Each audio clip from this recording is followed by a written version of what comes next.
शादी धवल से हफ्ता भर पहले ही हुई थी। श्रुति कपूर खानदान की इकलौती बहू थी, इसलिए उसके आने से घर में उसकी सास सुजाता, ससुर जगदीश और छोटी ननद पारुल बड़े खुश थे। श्रुति की एक बड़ी ननद भी थी जिसकी शादी 5 साल पहले हो चुकी थी और उसकी एक 4 साल की बेटी थी। शादी के कुछ दिन बाद, भैया भाभी अब इस घर में नई नई आई है, जब से आई है बेचारी रसोई में लगी रहती है। आज संडे है तो क्यों ना हम आज शाम को उन्हें इस किचन से छुट्टी दे दें और कहीं बाहर डिनर पर ले जाएं। ये सुनकर श्रुति खुश हो जाती है और वो भी इसके लिए तैयार हो जाती है। तभी रमोला बोलती है, हाँ ये ठीक रहेगा। वैसे भी बड़े दिन हो गए हम सबको एक साथ रेस्टोरेंट गए हुए। धवल बेटा तू बढ़िया सा रेस्टोरेंट बुक कर दे, तब तक मैं तेरी बड़ी बहन नताशा को भी फोन कर देती हूँ। इसी बहाने वो भी नई भाभी के साथ डिनर कर लेगी। ऐसा कहकर सास नताशा को फोन करती है। नताशा बेटी, आज हम सब डिनर के लिए बाहर जा रहे हैं नई बहू के साथ, तू भी आ जाना दामाद जी और रूही को लेकर। वाह डिनर पर? माँ चलो ठीक है, लेकिन माँ मैं अपने ससुराल वालों को भी ले आऊं। वो माँ पापा जी भाई की शादी के वक्त चंडीगढ़ गए थे ना, इनकी मौसी की बेटी की शादी में, तो वो मिल नहीं पाए थे। इसी बहाने फैमिली गेट टुगेदर भी हो जाएगा। अच्छा ठीक है, तो तू अपने सभी ससुराल वालों को भी लेकर आ जाना। ये कहकर सास फोन काट देती है, जिसके बाद वो धवल से कहती है, बेटा तू ऐसा कर, हम 15 लोगों के लिए टेबल बुक कर दे। 15 लोग माँ? हाँ, नताशा और उसके ससुराल वाले सभी आ रहे हैं। ठीक है माँ, मैं हम सबके लिए मीरा रोड पर बना नया रेस्टोरेंट बुक कर देता हूँ।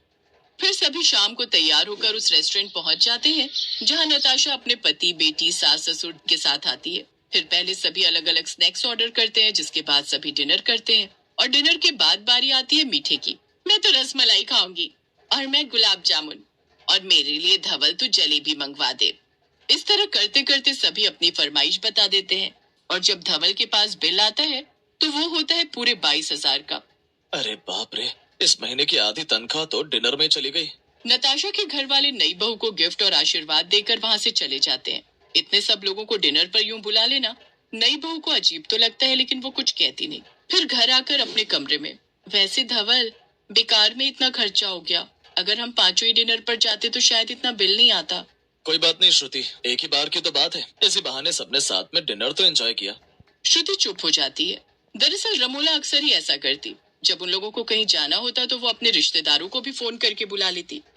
ऐसे ही एक रोज रमोला की एक सहेली वाटर पार्क का वीडियो सोशल मीडिया पर डालती है, जिसे देख रमोला अपनी बहू से कहती है, श्रुति देखो मेरी सहेली सरला ने ये रील डाली है, अपने शहर में कोई वाटर पार्क खुला है, वहां गई थी ये।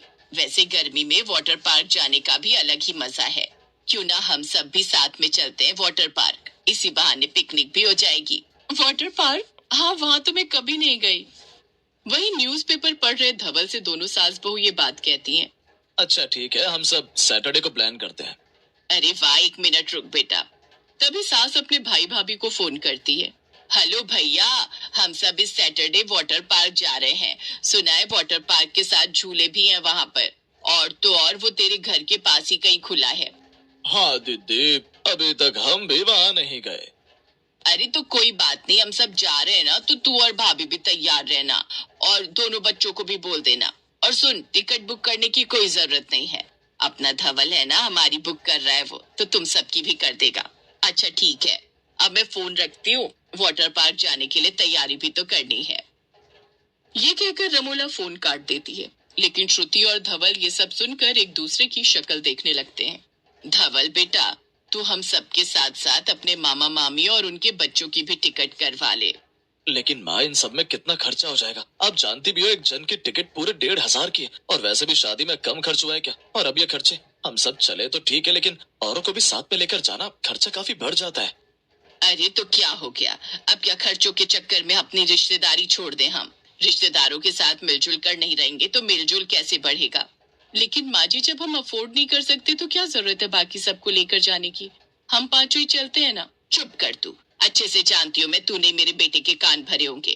और रही पैसों की बात, तो तू अपने पापा से फोन करके मंगवा ले, वैसे भी कौन सी ज्यादा रकम है, इतना तो वो कर ही सकते हैं। ये सब सुनकर श्रुति हैरान रह जाती है, लेकिन फिर दबी हुई आवाज में हाँ कह देती है और अपने पिता से फोन कर 20,000 अपने अकाउंट में ट्रांसफर करवा लेती है, जिसके बाद वो सभी वाटर पार्क में पिकनिक मनाने चले जाते हैं।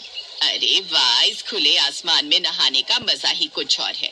याद है छोटे हम कैसे बचपन में गांव की नदियों में ऐसे ही डुबकी लगाते थे। हाँ दीदी, और कई बार तो तुम बहते हुए आगे निकल जाती थी और फिर हमें पकड़ कर लाना पड़ता था। हाँ हाँ, अच्छे से याद है। दीदी, मैं तो कहती हूँ 2-4 डुबकी और लगा लेते हैं। अब इतने पैसे लिए इन्होंने तो सारा मैल यही निकाल कर जाते हैं। श्रुति को अपनी सास की आदत इन 6 महीनों में अच्छे से समझ आ गई थी कि वो जहाँ भी जाती अपने रिश्तेदारों को साथ लेकर जाती। एक रोज श्रुति सब्जी लेने बाजार जाती है जहाँ उसे उसकी पुरानी सहेली अनुप्रिया मिलती है। कैसी है तू श्रुति? कितने दिनों बाद देख रही हो तुझे। मैं ठीक हूँ, लेकिन तू कहाँ गायब थी? इतने दिनों से फोन पिक नहीं कर रही थी मेरा। अरे यार, तेरे जीजू है ना, उन्हें घूमने फिरने का बड़ा शौक है। तो पहले लेकर गए वो मुझे सुखना लेक दिखाने चंडीगढ़, और उसके बाद हिमाचल की ठंडी ठंडी वादियों में यानी कि शिमला। सच में यार मजा आ गया। वैसे तू भी होकर आना शिमला या मनाली, इतनी गर्मी है यहाँ। क्या खाक जाऊं यार हिल स्टेशन। मेरी सास है ना, वो ट्रिप का नाम सुनते ही अपने सब रिश्तेदारों को पहले ही बुला लेंगी। क्या मतलब? फिर वो उसे सारी बात बताती है। देख श्रुति, अब अपनी समस्या का समाधान तुझे खुद ही ढूंढना होगा। टेक फॉर टैट की नीति अपना कर, समझी? अब समझी तू कहना क्या चाहती है। अब श्रुति अपनी सास को सबक सिखाने की ठान लेती है। उसकी सास हर बार ऐसा कुछ ना कुछ करती जिससे धवल का काफी खर्चा हो जाता, और कई बार तो उसे कर्जा तक लेने की नौबत आ जाती। कुछ समय बाद वो मनाली जाने का प्लान बनाती है। अब चाहे कर्जा लेकर ही क्यों ना हमें मनाली की ट्रिप करनी पड़े, लेकिन अब मैं अपने मायके वालों से पैसे नहीं मांगूंगी और साथ ही उन्हें ये सबक सिखा कर रहूंगी। अब तो मैं मायके वालों को बुला लूंगी। फिर उसी शाम को जब सब डाइनिंग टेबल पर बैठकर खाना खा रहे होते हैं, तभी श्रुति धवल से ये बात कहती है। मनाली? हाँ धवल, मनाली। देखिए, शादी के वक्त भी हम हनीमून पर नहीं जा पाए थे, तो अब चल पड़ते हैं। मैं जानती हूँ तुम ऑफिस के काम में बिजी रहते हो। डोंट वरी, सारा ट्रिप मैं प्लान कर लूंगी। वाह, मनाली तो मैं भी कभी नहीं गई बहू। तू एक काम कर, 10 कमरे बुक कर देना। 10 कमरे? वो क्यों माँ जी? अरे हम सब के लिए, और साथ में मेरी बड़ी दीदी यानी तुम्हारी मौसी सास और उनका परिवार भी जाएगा। लेकिन वो सब क्यों माँ? अरे तो क्या भूल जाऊं उन्हें? जब बचपन में माँ हमें छोड़कर चली गई थी, तब उसी ने हमें बच्चों की तरह पाला पोसा था, और वो अपने परिवार के बिना कहीं नहीं जाती। इसलिए तू सबके लिए रूम बुक कर। श्रुति अब एक रिसोर्ट बुक करती है जिसमें वो एक साथ 25 कमरे बुक करती है। ये क्या बहू, तूने 25 कमरे क्यों बुक कर दिए? अब माँ जी, मैंने सोचा उस रिसोर्ट में 10 कमरे तो हमने बुक करवा ही लिए, तो बाकी के 15 भी मैं ही करवा लूं। वो क्या है ना, इसी बहाने मेरे मायके वाले भी घूम आएंगे मनाली। वो बेचारे भी कभी नहीं गए ना, इसलिए मैंने अपनी माँ पापा भाई भाभी बड़ी बहन छोटी बहन उनके परिवार वाले, मासी बुआ चाचा चाची, मतलब अपने सभी मायके वालों को बुला लिया है। आप ही तो कहती है ना माँ जी, सब रिश्तेदारों से मिलजुल कर रहना चाहिए। ये सुनकर सास हैरान रह जाती है। अब सभी मनाली चले जाते हैं जहाँ सभी खूब मस्ती करते हैं। अब बेचारे धवल के पास कर्जे के सारे पैसे भी खत्म हो चुके थे, इसलिए वो और लोन लेने की बात करता है, और ये बात रमोला सुन लेती है। अब उसे समझ आता है कि जहाँ सब रिश्तेदार धवल के पैसों पर मस्ती कर रहे हैं, वहीं वो बेचारा कर्ज के बोझ तले दबा जा रहा है। ये सब देखकर रमोला को अपनी गलती का एहसास होता है, और वो बेटा बहू से माफी मांगती है। अब मुझे समझ आ गया बेटा कि चादर उतनी ही फैलानी चाहिए जितने हमारे पैर हों।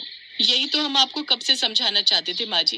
एंड डोंट वरी धवल, माँ जी, मेरे मायके वालों ने अपना अपना खर्चा खुद दिया है, इसलिए तुम्हें कोई भी लोन लेने की जरूरत नहीं है। सब हमारे बजट में ही है। इस सबक से रमोला को सब समझ आ जाता है, और उस दिन के बाद वो कभी भी अपने रिश्तेदारों को फोन करके साथ चलने को नहीं कहती।